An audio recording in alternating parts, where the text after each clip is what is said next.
Est-ce qu'on a une question du public avant que je demande à Véro et à Patrick de... C'était bien de le dire. C'était très bien de le dire. Quelqu'un dans le public veut poser une dernière question à Rosé et à François avant qu'on conclue? Toujours aussi timide. Vous êtes sûr, il n'y a pas une seule question qui vous démange? Personne? Bon, je les poserai ce soir. Très bien. C'est une journée qu'on a voulu très dense, hein, par rapport à beaucoup d'expériences, à beaucoup de conditions de dégustation, à beaucoup de vins, à beaucoup de perspectives, beaucoup de thèmes abordés.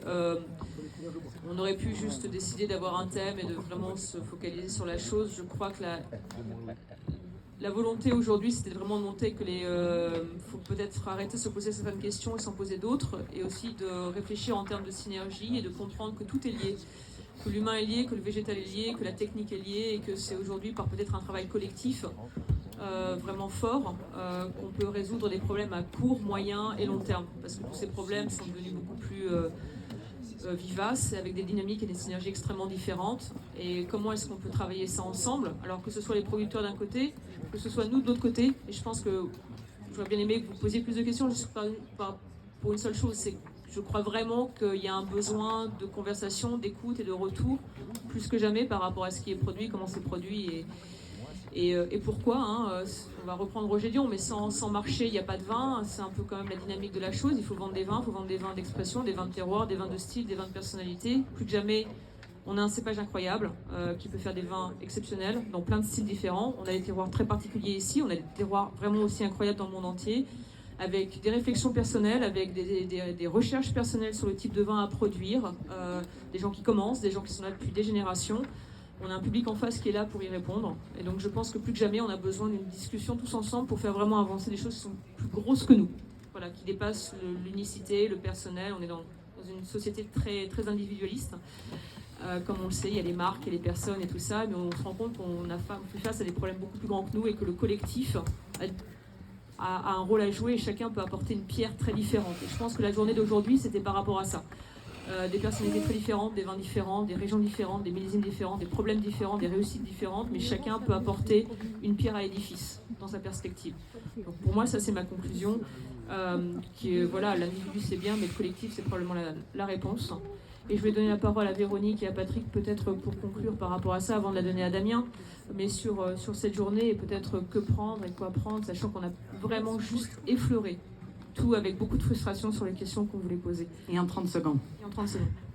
Ben, t'as pas mal dit l'essentiel, mais c'est aussi, t'arrêtes pas de parler de questions, puis on n'a peut-être pas eu beaucoup de questions entre vous, mais on en aura, j'espère, à l'apéro, puis quand on parle entre nous. Mais ce qui est le plus important, c'est que les vignerons, ils s'en posent des questions, et de plus en plus. Et puis ça fait, on a tous souvent évolué sur des acquis, on a appris des choses, on a tout gobé, on a pris ça pour acquis.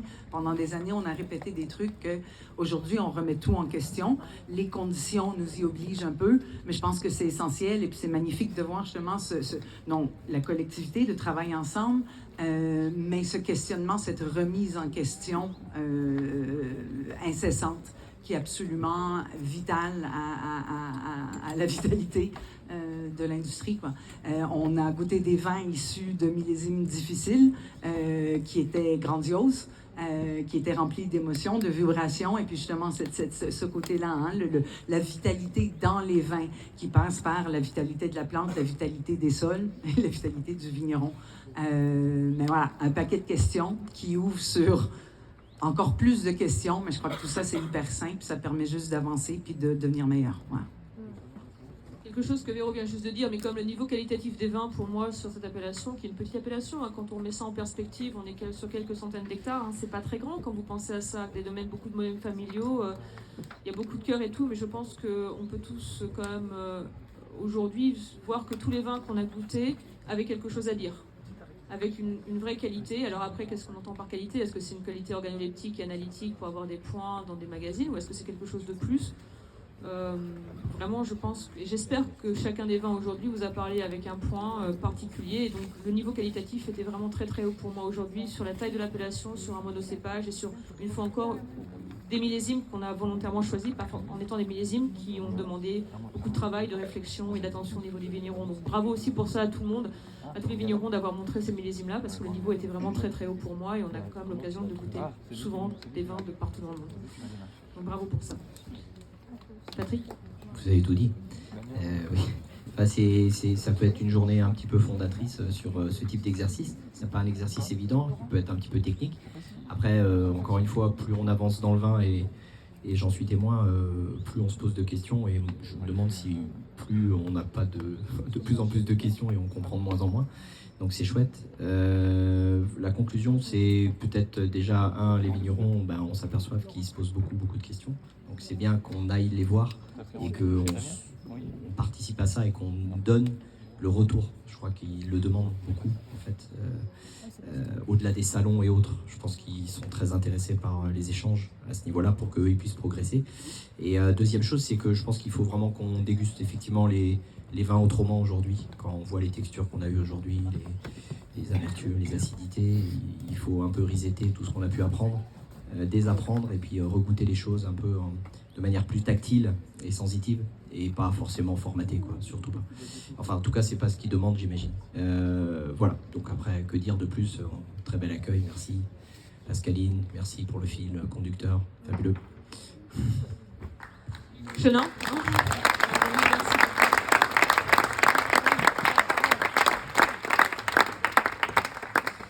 Bon, c'est difficile de rajouter quelque chose. Simplement, après une journée comme celle-ci, beaucoup d'espoir sur la réflexion pour l'avenir. Alors, je vais avoir une phrase de clôture simple, c'est que la représentation ici, c'est les différences font la différence. Je vais vraiment tous vous inviter, vignerons, à venir montrer que c'est cette différence-là devant tout le public. Thomas, please come. Louis, please. Les vignerons de Mont-Louis. On n'est pas dans l'ombre, hein. Allez. Montrez la différence, les gars. Oh, les filles, les vigneronnes, allez, c'est l'espoir. Merci à tous. Allez.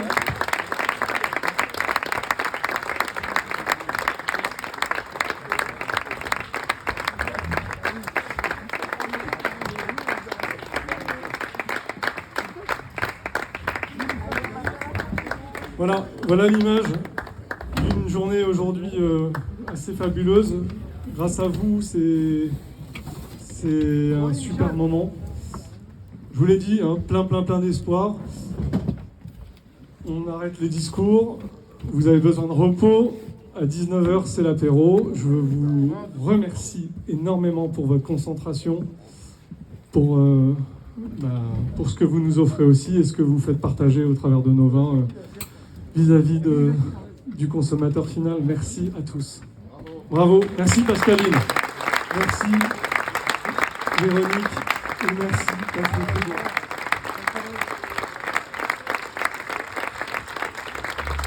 Pourquoi pas rendez-vous dans 2 ans, hein.